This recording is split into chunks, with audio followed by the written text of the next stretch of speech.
Welcome to the Forger Podcast, where I talk with cottage food entrepreneurs about their strategies for running a food business from home. I'm David Crable, and today I'm talking with Jill Baethge. Jill lives in Plano, Texas, and sells candy piñata cakes. They're pretty unique. I'll explain them in a little bit. But she sells these unique smash cakes with her cottage food business, Kaboom Chocolaka. And just like the name implies, this business is focused on fun. The best way I can describe her product is like a piñata slash hot cocoa bomb slash cake. It's pretty unique. It's pretty hard to describe. So if you haven't already seen this type of candy smash cake before, definitely hit pause on the episode right now and check out the pictures and video on her website. You can find a link to her website in the episode show notes. So Jill started her business under Texas's cottage food law back in 2018, and wow, her business has grown tremendously in just a few short years. Get this, not only does she have a thriving custom candy cake, whatever you want to call it, business that she still runs from her home today, but she now also has an entire product line in Michael's stores across the nation. So someone can literally go to a Michael's store near them, pick up one of her cake molds, and make one of her candy piñatas from their own home. How cool is that? This is what many cottage food entrepreneurs dream of, right? It's really incredible, and you'll hear Jill talk about how surreal it still seems to her. So I really wanted to dig into that side of her story, but equally important is what got her there. So I decided to make this a two-part episode. In this first part, we're going to focus on her cottage food business and how she's grown it over time. And in the second part, we'll focus on how she got a product line onto the store shelves at Michael's across the country. And with that, let's jump right into part one of my interview with Jill. Welcome to the show, Jill. Nice to have you here. Thank you. I'm so thrilled to be here. So Jill, can you take us back to the beginning of this journey? How did it all get started? So I would say about 5 years ago, a personal storm was brewing that kind of had led me on this journey. My son, who was 2 at the time, he was having some medical issues, and we were navigating through that and we didn't have all the answers then. So I had some things going on personally. And then at work, I had worked for a company as an accountant for 20 years, and I was put into a different position that just really wasn't a good fit for me. And the combination of those two things kind of felt like I was beating my head at work, kind of beating my head at home. So I decided to ask for a leave of absence. And then a few months into it, my son was going to have his 3rd birthday, and I stumbled upon a video showing how to create these chocolate piñatas, a cupcake chocolate piñata in particular. And I thought to myself, like, oh, that would be so cool. I can do that now for my son's birthday. Well, it looked simple enough, but I was up the entire night. And I did get it completed just in time for his birthday party. But a couple of things happened. So when he smashed it open, we had family there mainly. And their reaction to him smashing open was like, there was like excitement. They were like, wow, that was so cool. And with me being an accountant, any time that I did something for the company, there really wasn't that same reaction that I got. No, I saved the company money, no one went, woohoo. They just said, gave me a pat on the back and said, do better next time, like do more. So that was kind of cool personally, that there was such a great reaction to it. And then most importantly, the other thing that happened was I saw the look of joy in my son's eyes. And I knew that was something that I wanted to create. I mean, he just got to break something and get a treat for it. And, most kids, most adults, not any, you really don't get to break things and get a treat for it. So I thought that was pretty cool then. And then I knew that was something I would want to recreate. And so I started making more for friends and family. And every time I did, there would be somebody maybe at the party or somewhere along the way that would say, you really should make a business out of this. That seed was planted, and then my work had called me back, and I just decided it wasn't time to go back yet. And so I decided to resign, which is very uncharacteristic of me.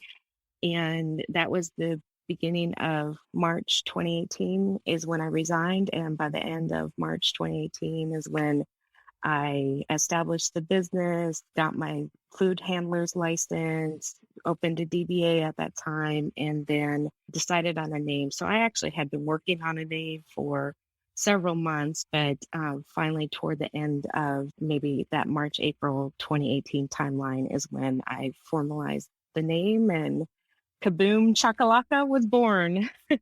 Yeah, I love the name. And how did you come up with the name?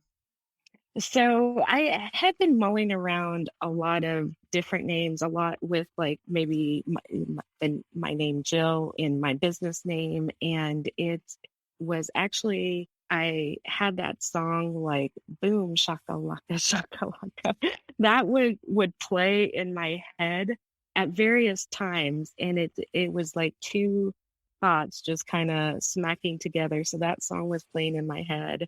And I was playing a game with my daughter and showing her how, like, if make this move on the game, it's going to go like kaboom. Or I think initially I said kablooey, and I thought that was such a weird word. And then so I was like kaboom. And those two thoughts just hit together like lightly in my head. And I was like, Kaboom Chocolaka, that's it. And I'm really glad that I took time to decide on a name. I see this question a lot of times comes up in like the Facebook groups I'm in, and a lot of people will ask, how do you decide on a name? And some people will use their name, like their first name, like Jill's Sweet and Treats or something like that. And that's totally fine. But I'm really glad that I decided more on a bigger name. I think it's really helped with building a brand. And so that would be my one tip of advice. If you need to take time to formalize your business name, definitely go ahead and do that. If you want to use your name, that's fine. But I see this question, I've been seeing this question pop up a lot. So I guess I felt the need to give a little advice on that. Yeah, and I think it's especially important for your business because it's so unique. And considering where your business has gone, it's been especially important to have a very clear brand. And also, I'd say that a lot of people start with their own personal name, and then they can always, create a business name later. That happens a lot too. Oh, for sure. Yeah, it changes. I mean, even with the logo, I think I've been through like 2 or 3 reiterations of the logo, so it can be done. So before we keep going, can you just explain the concept of these candy piñata smash cakes for someone who's not familiar with them? Yeah, so the way I like to describe it is like a breakable chocolate piñata is basically like a hard chocolate shell, and then it's filled with whatever the customer wants. Typically, it is candy, but I tell my customers as long as it's legal and it fits, I'll put it in there.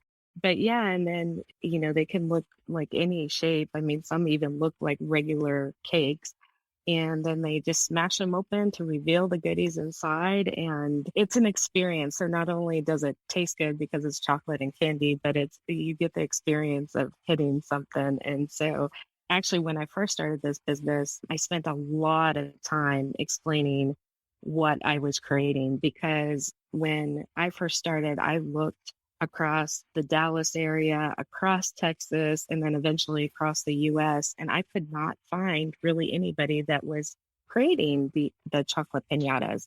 I found a handful of people, and about 4 out of the 5 of them were really small and local. Then there was one person out of California. He was like the master pastry chef at the Beverly Wilshire.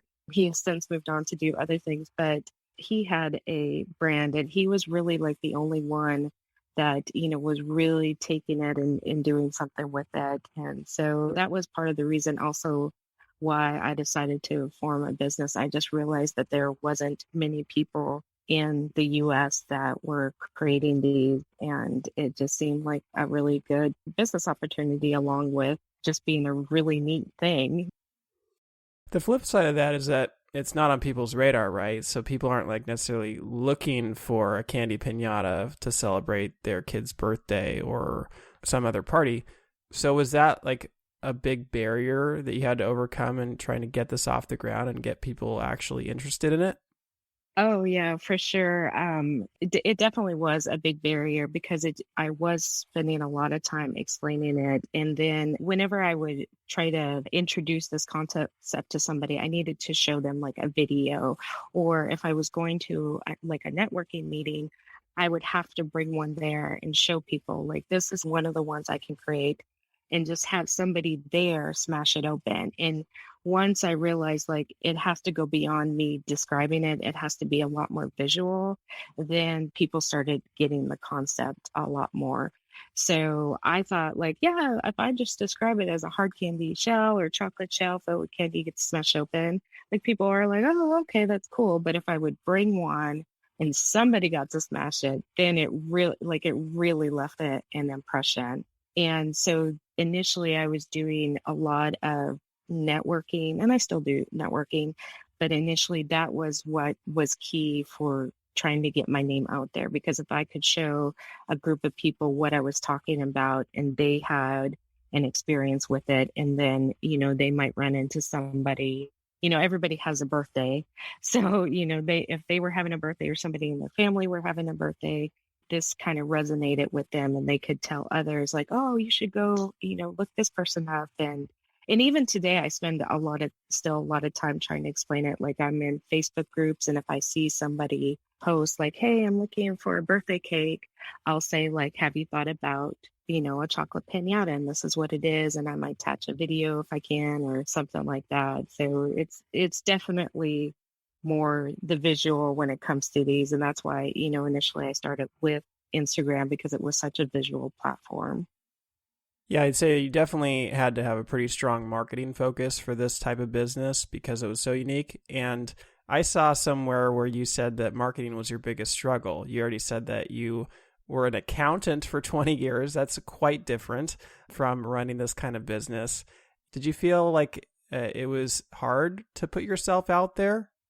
Yes, I'm kind of like, I don't know if I'm an extroverted introvert or an introverted extrovert, but I sometimes I feed off of people's energy. I guess that's the extrovert part. And then sometimes I was like, okay, I've had enough of other external energies. I need to just kind of back away. And so to find these random networking meetings and just appear at them without really knowing anybody, I had to really get out of my comfort zone and do that. But it was after I did a few and I realized it was worth it. I was at home mostly with the kids. So then it kind of had an extra benefit that I was meeting some new people. And sometimes I would go to these meetings and I just wasn't feeling it. So I would, after the meeting, I might just kind of, sneak out and not really visit. But in most cases, I would stay a little bit after the meetings and try to find somebody to talk to. And it wasn't always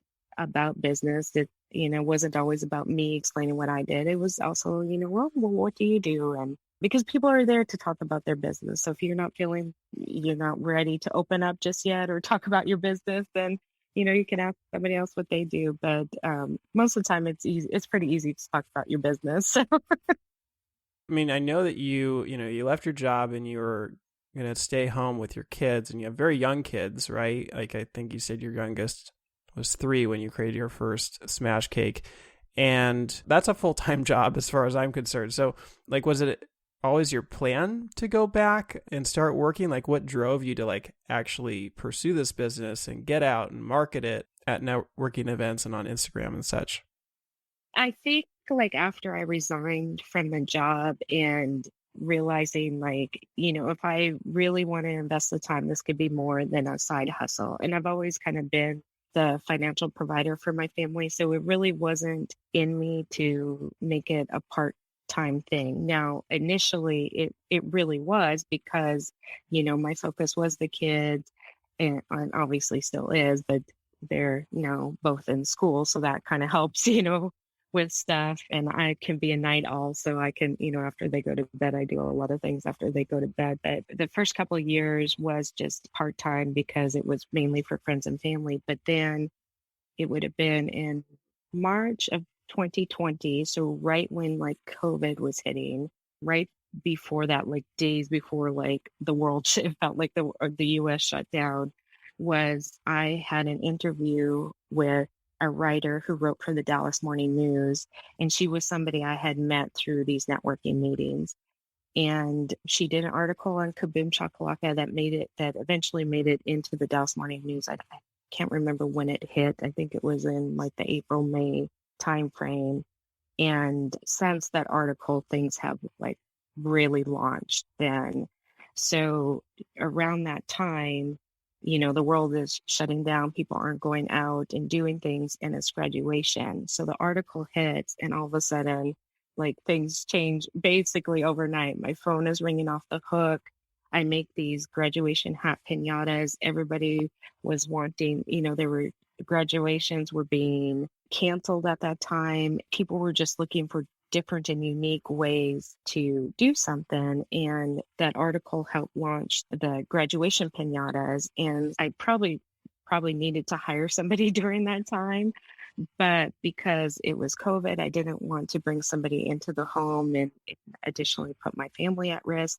So I was basically working all night.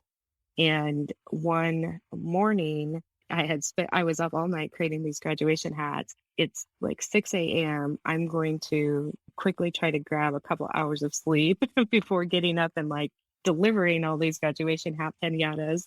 And I get this email, and the subject line said Michael's inquiry. And it's kind of funny because I wasn't sleeping a lot during that time.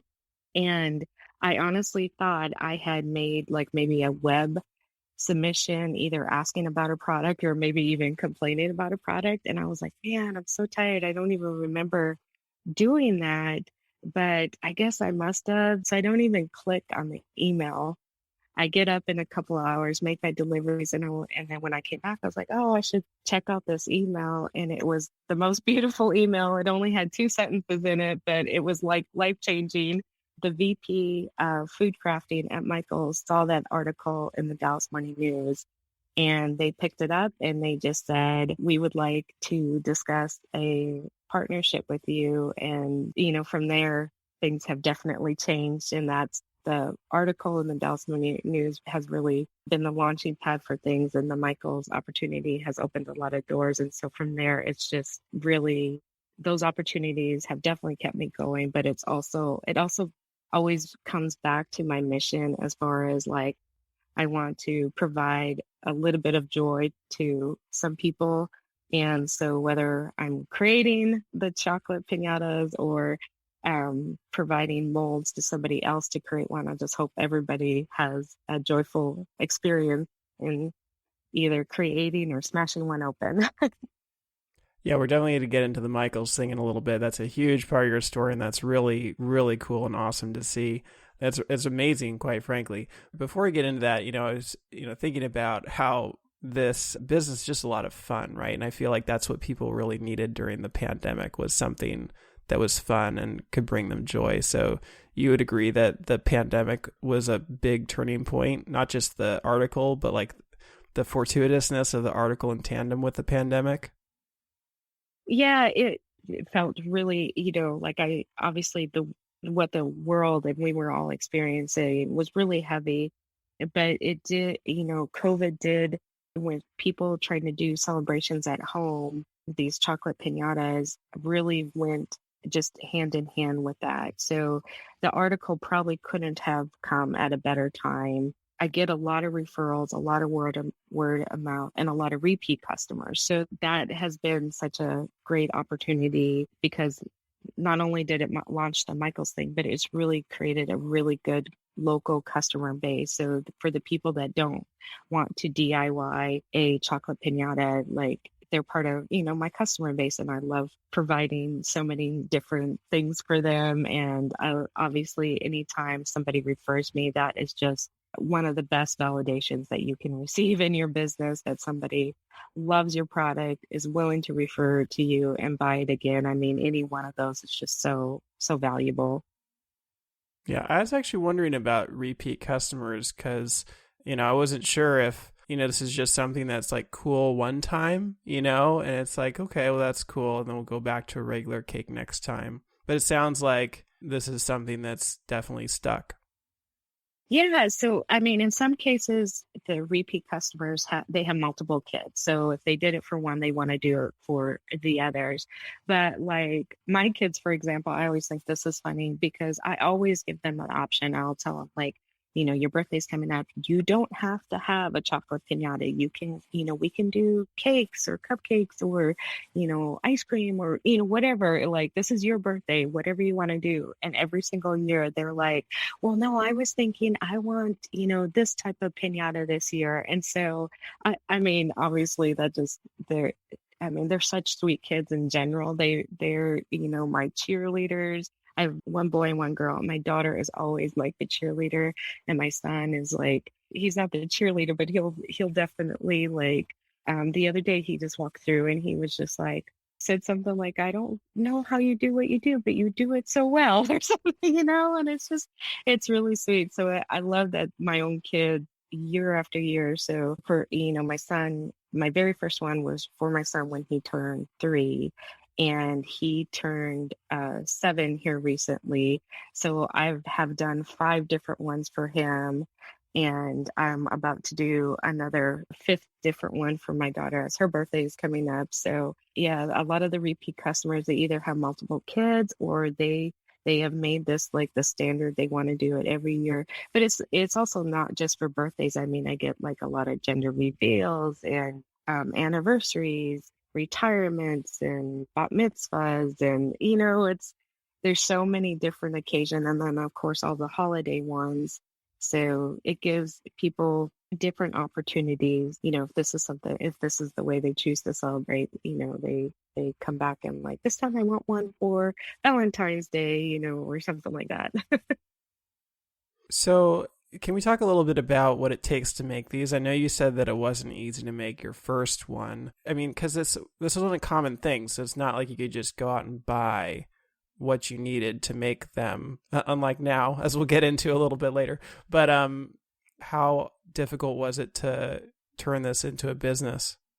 Yeah, I'm not gonna lie, it was very difficult in the beginning, and it still at times can be with various things if I'm trying something new, and I always like to explore and try something new. But yeah, in the beginning, I would say there was a lot of tears, um, many broken piñatas, or many thoughts of, I don't know if I had like these ideas of grandeur, like I'm gonna try this and it's gonna work out, and then it wouldn't work out at all.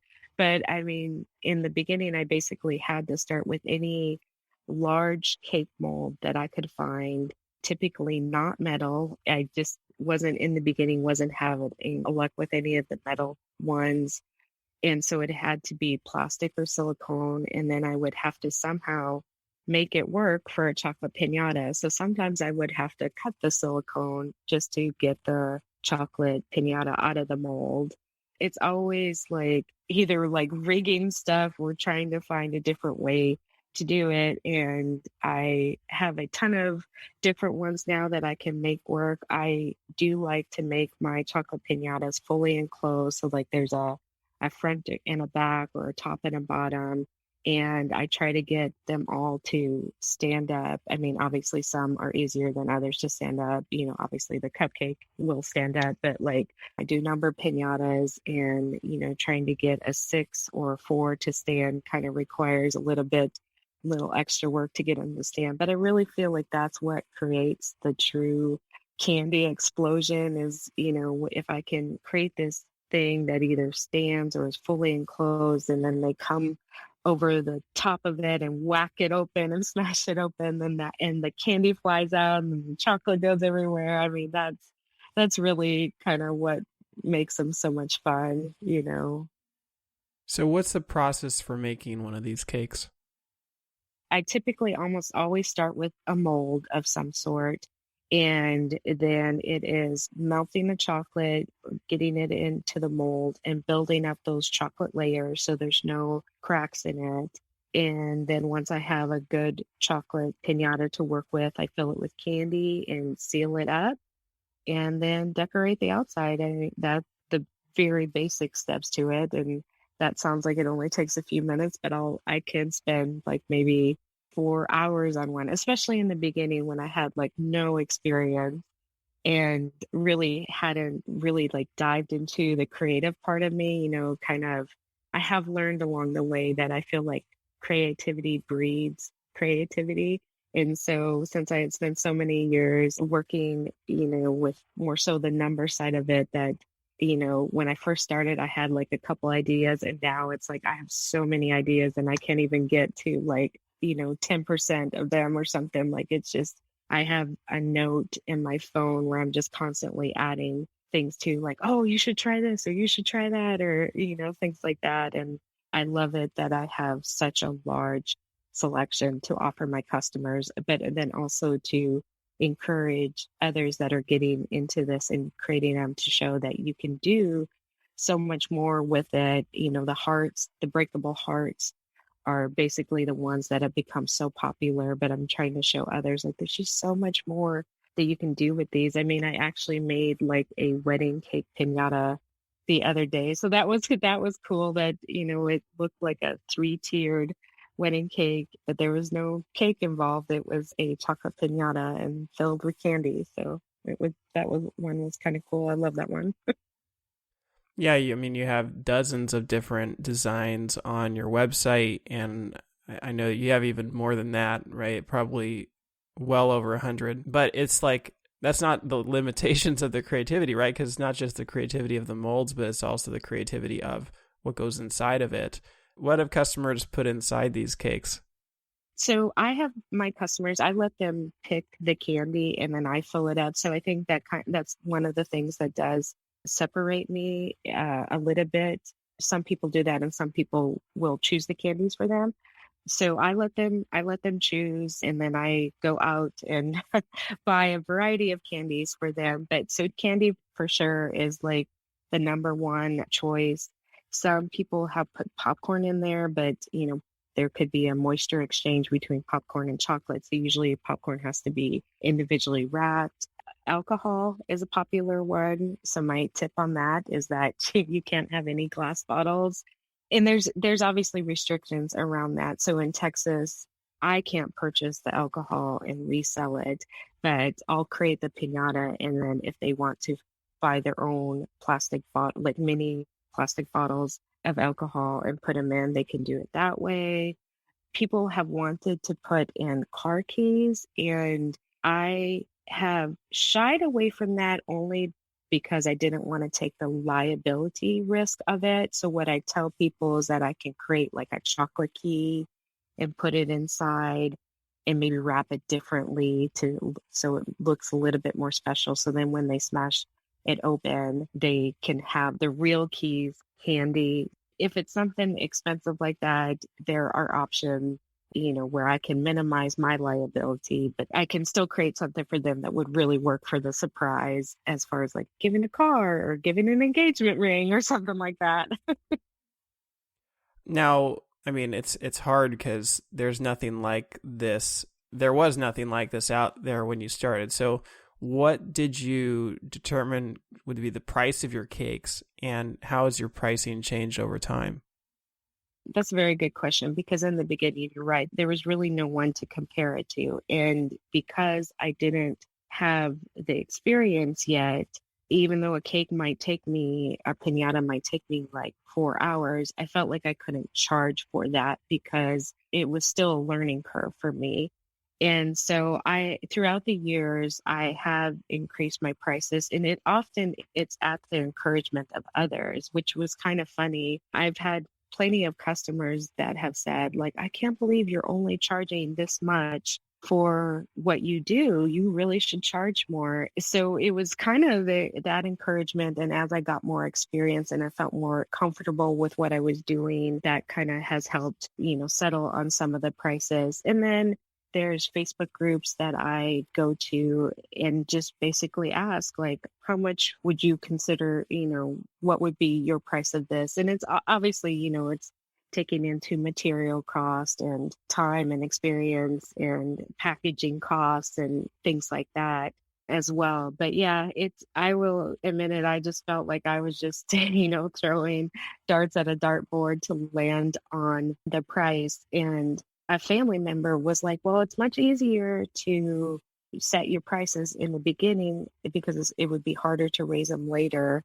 But I feel like slowly raised them, so it hasn't been too much of a shock to any of my customers. You mentioned a couple of Facebook groups that you're active in. Do you remember what the names of those were? Yeah, so one is called Breakable Chocolate Hearts, and we discuss more than just the breakable hearts in that one. The other one has a much longer title. If anybody does a search for like chocolate piñata or breakables or breakable piñatas, I try to join those groups. Some are more active than others. And then there's one specifically for hot cocoa bombs, and that one is called All Things Hot Cocoa Bombs. Okay, well, I'll get the specific names there and I'll put links to those down in the show notes. And so, what's a general sense of what your pricing is like right now? So most of mine, I would say, would be around the $50 mark. Yeah, it depends on the size of it, how difficult it is. A lot of times I don't have a premium cost for candy. So if somebody wants like a Godiva or whatever, it would depend on the size of the piñata. But for the most part, I haven't charged like a premium for that. That is one thing I might consider in the future, but for now, I have not. But yeah, it's just I try to offer some really small mini ones, so then that way, if somebody wanted the experience and they didn't want to, the $50 mark wasn't something that they could afford at the time. I try to offer like some small ones, some mid-sized ones, the mid-range, the $50 range, and then some that are bigger and take more time, require more materials and things like that. Then those will, set a higher price as well too. I know you said that, you have the heart shape ones that are like the most popular ones, and you just did a wedding cake recently. That was fun. What are some of your favorite designs? I feel like every time I do a new one, I was like, oh, I like this one. I really like the sugar skulls. I really like doing those. And I like the ones that are colorful. Like if somebody orders something with like a rainbow, they want something more with rainbows and things like that.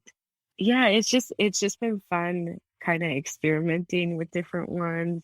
Or I'll do something that's just a little design and I'm like, oh, I'm beginning to like this more, like, a cluster of flowers. I'm like, oh yeah, this is, something recently that I've been doing more of. And I'm like, oh, I really like the way these are turning out.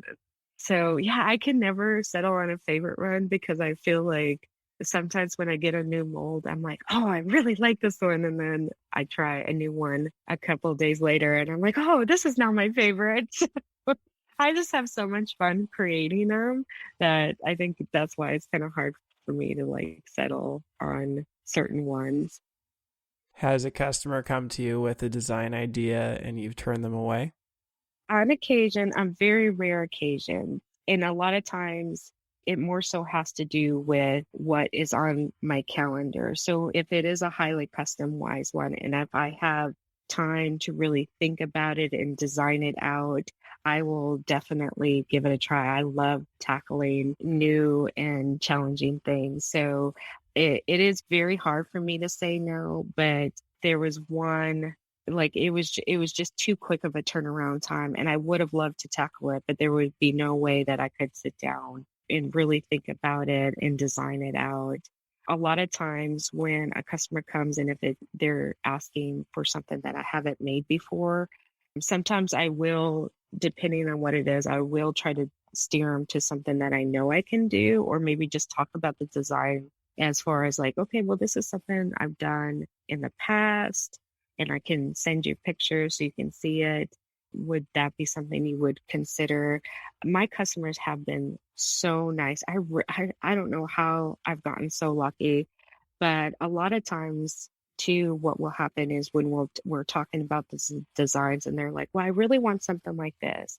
And if I think in my mind that I can do it, I'll tell them, well, I really think I can do it.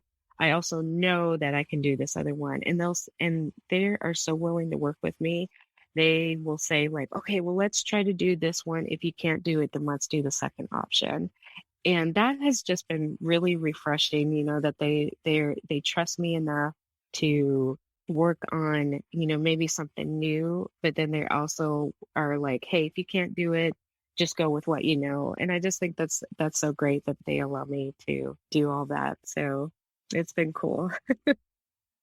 I think one of the things that's really unique about your business is like, you're smashing something with this cake, right? So like you can use a lot more creativity with it. You obviously do like the celebrations and the birthdays, but I saw some like, what do you call it, frustration cakes, right? I feel like you've Yes. Oh, yes. The frustration cake. So yeah, they had a couple of divorce celebrations. But yeah, they, sometimes those teeter on being a little bit more risque and graphic.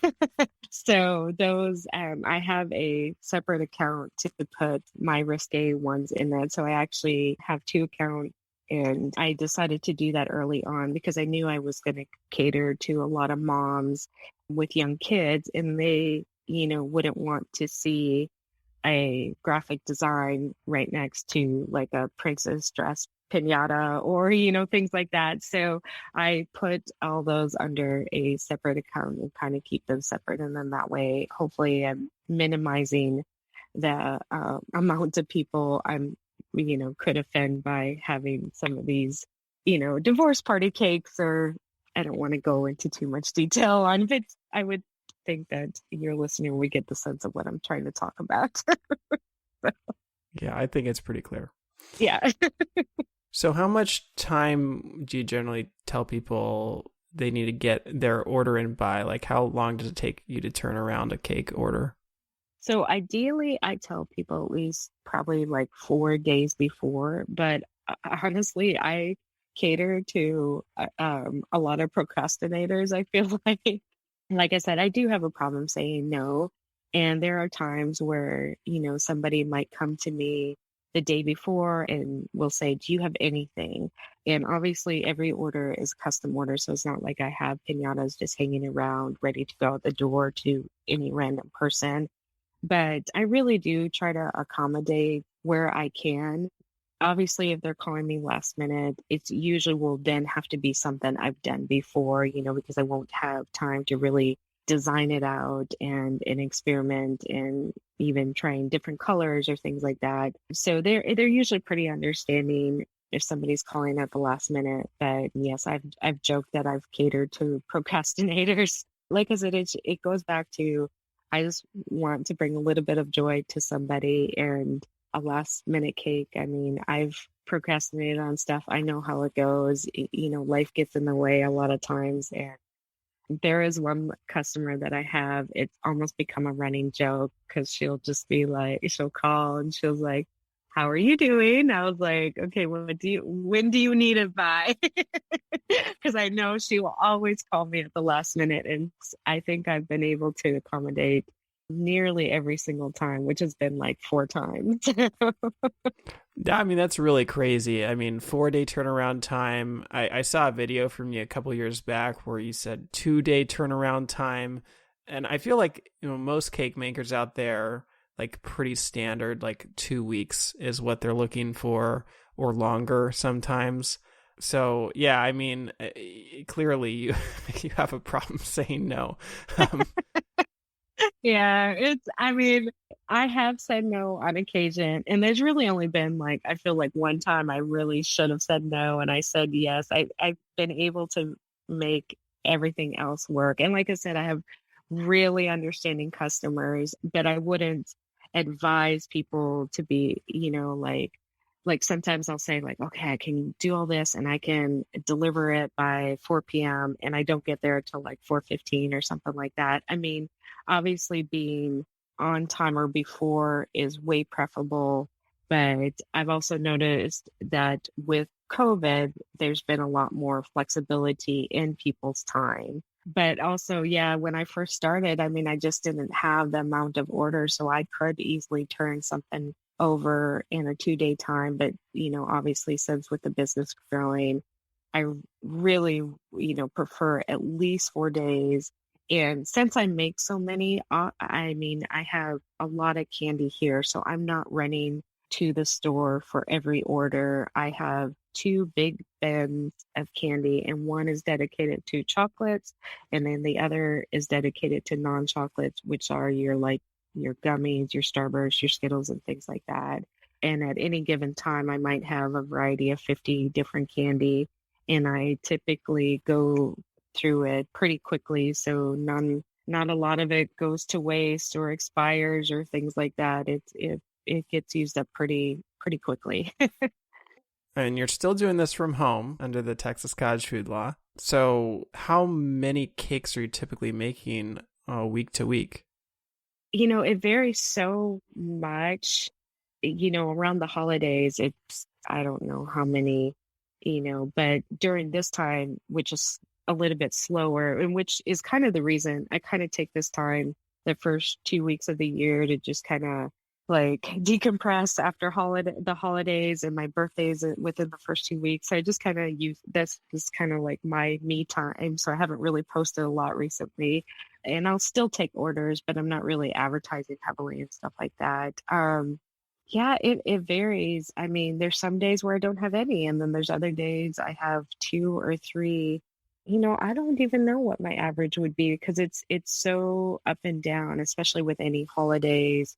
But birthdays happen all year round and anniversaries. And since I do cater to a lot of late callers, like I think like next week I only have like two or three, but by the end of the week I might make 10. Like I do get a lot of last minute calls.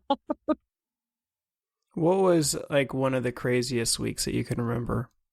I know Halloween of 2020 was a very crazy time. I think there was a stretch of like 3 or 4 days where I probably slept maybe 5 to 8 hours. I mean, it was, my husband was helping me deliver. I don't know how many pumpkin piñatas I made during that time. And then also when the Dallas Morning News article came out, and then all the graduation hats during that time. I can be a night owl, so usually staying up through the night is not a problem for me. And then kind of sometimes I'll just nap on my couch for a couple hours and then get back to it. So yeah, the kids and the family know if they find me on the couch in the morning, they probably know I've had a long night. I really don't have a sleeping schedule right now. And, obviously that's not necessarily a great thing, but since I've had kind of a wacky sleep schedule, I can usually roll with it pretty good. I know that that's not for everybody, but that's sort of what works for me. Sometimes I'm just so tired that I come up with wacky ideas that actually turn out. People will be looking at me like, why is she doing it that way? And it's because I don't know any better. It's what works for me. Considering how much you're producing at certain times, I mean, you're going through lots of chocolate, lots of candy. Where do you source your ingredients from? It's mainly from, local grocery stores, obviously Michael's and, some of those stores in the area.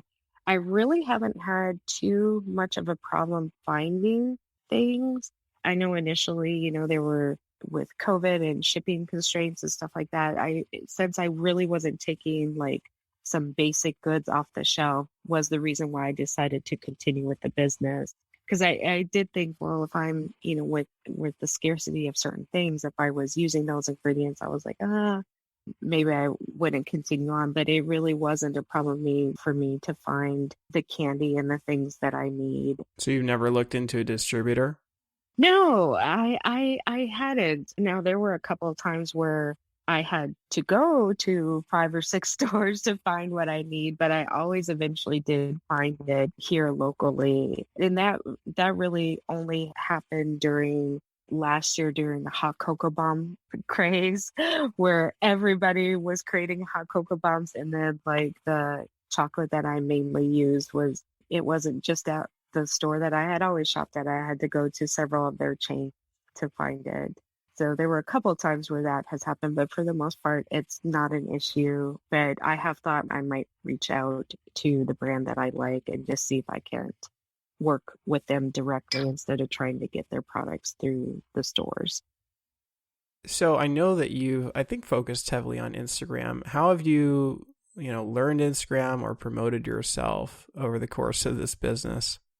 Sometimes it's just in talking with people, following. There's obviously lots of Instagrammers that will give tidbits on their page. So I try to follow, some of the local ones that I feel like I could reach out to, and then some of the others that give tips. I mean, it definitely is a learning process. I have thought about, hiring somebody for that could focus on that and keep up with the algorithm, but I haven't done that yet. And so it really just, talking to people, trying to glean what you can from, scrolling through Instagram. I follow a few people that have like a lot of followers, and I will, just try to see, well, what are they doing? What are they doing that increases their followers and viewership and things like that. And, a lot of times it just boils down to being more personable.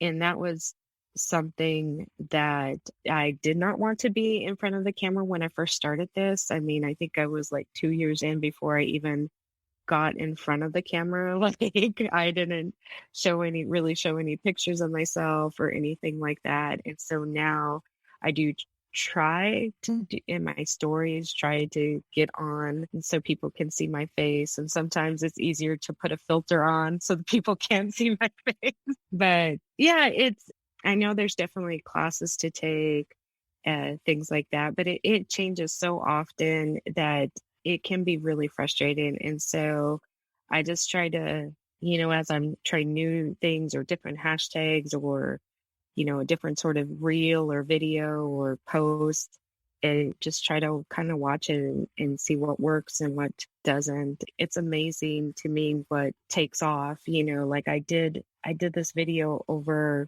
Thanksgiving, and I was with my family. We had this big Thanksgiving reunion. So we rented out a place, and the building just had horrible lighting. So I'm recording a video because we were going to do a family size hot cocoa bomb for that event. And that's all that it is. Like there's no faces on the video. The lighting is horrible. Like you can see the tile on the floor. It's like this old tile floor.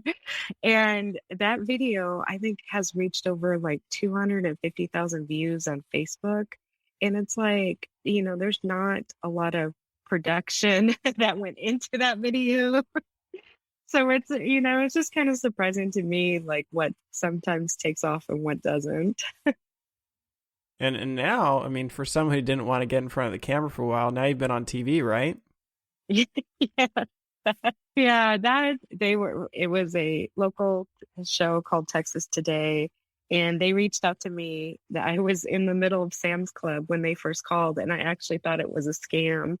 So that was kind of funny because I was the producer that called me. I kind of gave him the cold shoulder because I was like, and I was like, I'm thinking like, what, the punchline's gonna come like, you can be on our show for just $1,000. Like I thought I would have to pay. Like I didn't realize that they weren't a paid show, and so he's giving me his spiel, and I was like, okay, well, so how much is this gonna cost me? He's like, oh no, we're inviting you to come on the show. You don't pay anything. I was like, oh, well, let me now really listen to you, because I honestly thought this was a scam call. But yeah, so they were really sweet. That was just such a cool experience. I mean, they really made it a really nice setting. It was also during COVID, so we had to, there weren't a lot of people in the studio. We maintained the 6 feet or whatever, so it turned out really to be really neat experience. So yeah, that was a lot of fun. And when did you do that TV spot? That would have been in the fall of 2020. So big, and that's part of the reason when I was describing how that one Halloween was so crazy is because that show, or they aired my segment right before Halloween, and I had brought some fall piñatas to the studio. So like I had the pumpkin and the sugar skull and the football and a few others. The timing of it was again just so perfect for Halloween. And a little tidbit of that story. So the channel was channel 5 here. So I made a number 5 piñata, and I put the NBC logo on it and the Texas Today logo on it. And they were supposed to smash that one on camera. And the host, she didn't want to. She's like, let's smash a different one. And I was like, okay, cool. Yeah. We ended up smashing the sugar skull. And so, like, several months later, I reached out to the producer and I was like, hey, did you guys ever get around to smashing that number 5 piñata? And he said, no, his boss like keeps it, the executive producer like keeps it in her office. She doesn't let anybody near it. Like it's like enclosed in a case. And I was like, so that piñata has kind of become like a little trophy or award for them, I guess. I don't know how else to describe it, but I thought that was neat. I just assumed that they eventually smashed it and they kept it. Well, so this TV experience was before the whole Michaels thing, right? It aired. So Michaels had reached out to me the summer of 2020. So the TV experience was before I had anything in stores. So I couldn't say anything on the TV show regarding the things that I was working on with Michaels, but it was during that time as well. That wraps up part 1 of my interview with Jill. In the next episode, we'll hear how she got her Kaboom Chocolaka product line into Michael's stores across the nation. For more information about this episode, go to forger.com/podcast/53. And if you enjoyed this episode, please head over to Apple Podcasts and leave me a review. A review is the best way to support the show and will help others find it as well. And finally, if you're thinking about selling your own homemade food, check out my free mini course where I walk you through the steps you need to take to get a cottage food business off the ground. To get the course, go to cottagefoodcourse.com. Thanks for listening, and I'll see you in the next episode where you'll hear part 2 of my interview with Jill.